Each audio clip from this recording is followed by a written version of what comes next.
So hello everyone, welcome back to my channel the muscle wolf. तो बहुत time के बाद मैं इस पे एक वीडियो बना रहा हूँ और ये वीडियो ऑन डिमांड है क्योंकि बहुत सारे लोगों ने मुझे रिक्वेस्ट किया था कि आप एक वीडियो बनाओ जिसमें हमें डिटेल पता चल जाए क्या क्या एनाबॉलिक्स की साइकिल कैसे होती है। तो समझ लो ये पूरी सीरीज एनाबॉलिक्स के ऊपर होने वाली है। स्टार्टिंग टू एंड हमें किस तरीके से साइकिल को प्लान करना होता है, सारी चीजें मैं इस सारे वीडियोस में मैं आपको बताने वाला हूँ। आज का वीडियो जो होने वाला है वो रहने वाला है बजट और ब्लड वर्क के ऊपर। ये बहुत इंपॉर्टेंट चीज हो जाती है। छोटे छोटे वीडियोस में मैं आपको 6 से 7 वीडियोस बनाऊंगा पूरी की पूरी सीरीज में, जिससे आपको सब कुछ समझ आ जाएगा। साइकिल प्लानिंग, साइकिल के कंपाउंड्स के नेम, कितने ड्यूरेशन चलाना है, पीसीटी, सेफ्टी प्रोटोकॉल, सब कुछ मैं आपको बताऊंगा। चलिए शुरू करते हैं आज के सबसे पहले वीडियो के साथ। इसमें हम बात करेंगे बजट और ब्लड वर्क डिटेल के ऊपर के कौन से ब्लड टेस्ट हमें करवाने चाहिए। तो सबसे इंपॉर्टेंट चीज हो जाती है, अगर आपको साइकिल स्टार्ट करने उससे पहले आपको ना ब्लड टेस्ट ना साइकिल, उसके बारे में सोचने से पहले आप अपने बजट पे ध्यान दो। आप अच्छे से अपना बजट बना लो, उसके बाद सोचो कि आपको साइकिल रन करनी या फिर आपको पीडी चलाने हैं, क्या है कॉस्ट, सारी चीजें मैं समझाता हूँ। सबसे पहला है ब्लड टेस्ट, बहुत इंपॉर्टेंट है। उसके लिए आपके पास अच्छा खासा बजट होना चाहिए क्योंकि ब्लड टेस्ट भी 6 से 7 हजार का एक ब्लड टेस्ट होता है। अगर अच्छा डिटेल में पूरी बॉडी की आपको हिस्ट्री जाननी है तो पीडीज के कॉस्ट, अब आपके जो परफॉर्मेंस एनहांसिंग ड्रग्स है, जो एनाबॉलिक स्टेरॉइड्स आप कोई भी ले रहे हो, एक ले रहे हो, दो ले रहे हो, जितने भी साइकिल्स आप लोगे उनका कॉस्ट अलग आएगा। सेफ्टी प्रोटोकॉल, अब उन कंपाउंड के हिसाब से, सेफ्टी के हिसाब से भी सप्लीमेंट्स आएंगे आपके लीवर के लिए, आपकी किडनी के लिए, आपके हार्ट के लिए, आपके कोलेस्ट्रॉल लेवल के लिए, आपके जॉइंट्स के लिए, हर चीज के लिए अलग अलग सप्लीमेंट, तो उसका कॉस्ट अलग। डाइट एक बहुत इंपॉर्टेंट चीज है, ये ले लोगे, अगर डाइट नहीं होगी तो इसका कोई असर नहीं होगा। डाइट पे भी अच्छा खासा आपको मंथ का अच्छा खासा एक्सपेंस करना होगा। आपका प्रोटीन, चिकन, एग्स, पनीर, वे प्रोटीन जो भी है।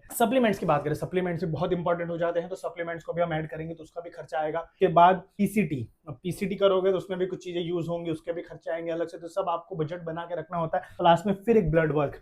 अगर मैं आपको बताऊं, एक पहली साइकिल ही अगर आपको चलानी हो, समझ लो आपको ब्लड वर्क से लेके आपकी डाइट, सप्लीमेंट का सब कुछ भी अच्छा करने जाओ, 40 से 50 हजार आपका एक साइकिल पे लग जाएगा। ये है कॉस्ट आपका एक साइकिल चलाने का। लोग सोचते हैं कि क्यों बजट मैटर करता है, इसीलिए बजट मैटर करता है कि सारी चीजें अच्छी होनी चाहिए, सेफ्टी के, आपकी बॉडी के साथ आप खिलवाड़ ना करो। बजट तो मैंने समझा दिया, चलिए बात करते हैं सबसे इंपॉर्टेंट चीज जो की है ब्लड वर्क। कौन से ब्लड टेस्ट करवाने हैं, उसके बाद हमें पता चलेगा कि बॉडी कैसे काम कर रही है, उसके हिसाब से हम हमारे कंपाउंड को सिलेक्शन करेंगे। तो चलिए बात करते हैं ब्लड टेस्ट के बारे में, जो कि बहुत ही इंपॉर्टेंट चीज है। इसके बिना कभी किसी भी एनाबॉलिक साइकिल का स्टार्ट नहीं होता है। तो अगर शुरुआत करें तो सीबीसी, कंप्लीट ब्लड काउंट, बहुत इंपॉर्टेंट हो जाता है। आपके red blood cell, white blood cell, आपके हेमोक्रेट लेवल, उसके बाद आपके बॉडी में क्या है, आपके हेमोग्लोबिन, वो सारी चीजें बताता है, जो कि बहुत इंपॉर्टेंट हो जाता है। लिवर फंक्शन टेस्ट बहुत इंपॉर्टेंट हो जाता है, एसजीटी, फिर उसके बाद आपके मतलब बहुत सारे अंदर बहुत सारी चीजें आ जाती है, जिसकी वजह से आपको ये चीजें पता चलेगी कि आपका लिवर ढंग से फंक्शन कर रहा है कि नहीं। अगर आप ओरल कंपाउंड यूज करोगे तो वो कैसे उसको झेल पाएगा नहीं, वो सारी चीजें उससे पता चलती है। Kidney function test, creatinine, urea, uric acid, ये सारी चीजें भी बहुत मैटर करती है। जब पता चलेगा हमें कि हाँ ये वाली चीजें इस तरीके से ऊपर है, तो उस हिसाब से हम हमारे प्रोटोकॉल्स भी उसमें ऐड करेंगे कि हाँ ये सप्लीमेंट्स हमें ऐड करना है अगर साथ में हम यूज कर रहे हैं तो। लिपिड प्रोफाइल बहुत इंपॉर्टेंट, आपका एचडीएल, एलडीएल कोलेस्ट्रॉल, ट्राइग्लिसराइड, आपके हार्ट के बारे में सब कुछ, मतलब यहाँ पे पता चल जाता है कि आपको मतलब हार्ट में क्लॉट्स है या फिर किस तरीके का, सब कुछ इसमें पता चल जाएगा। ब्लड शुगर भी बहुत इंपॉर्टेंट है, आपका एम्प्टी स्टमक लेना पड़ता है आपके बॉडी का ग्लूकोज लेवल देखने के लिए कि किस तरीके का है एम्प्टी स्टमक में। थायराइड प्रोफाइल भी बहुत इंपॉर्टेंट है। Free T3, free T4 hormones होते हैं, उनका भी बहुत ज्यादा फर्क पड़ता है आपकी बॉडी के ऊपर जब आप एनाबॉलिक्स पे जाते हैं, तो इसका भी टेस्ट बहुत इंपॉर्टेंट है। एंड सबसे important which is hormone profile. इस प्रोफाइल के बिना या फिर इस टेस्ट के बिना कोई भी एनाबॉलिक साइकिल नहीं चलानी चाहिए, जिसमें हमारा आ जाएगा testosterone, free testosterone, LH, FSH, E2, prolactin, ये सारी चीजें उसमें आती है और बहुत ही ज्यादा इंपॉर्टेंट होती है। इस टेस्ट के बिना तो कभी साइकिल मत चलाना, क्योंकि आपको पता नहीं चलेगा आपका नेचुरल टेस्टोस्टेरोन कितना है और ऊपर से अलग से डाल रहे हो, तो इसको कभी भी स्किप मत करना। तो आज की वीडियो में हमने बात की बजट के ऊपर कि क्यों बजट इंपॉर्टेंट है किसी साइकिल से पहले, और हमने बात की ब्लड टेस्ट के ऊपर कि कौन से ब्लड टेस्ट इंपॉर्टेंट है। चलिए आज का वीडियो हम यहाँ पे एंड करते हैं और मिलेंगे दूसरे वीडियो में एक बहुत ही इंपॉर्टेंट टॉपिक। सेकंड स्टेप बताऊंगा जब ब्लड टेस्ट हो जाता है उसके बाद हमें क्या करना है। सो तब तक के लिए everyone stay safe, stay healthy and stay strong.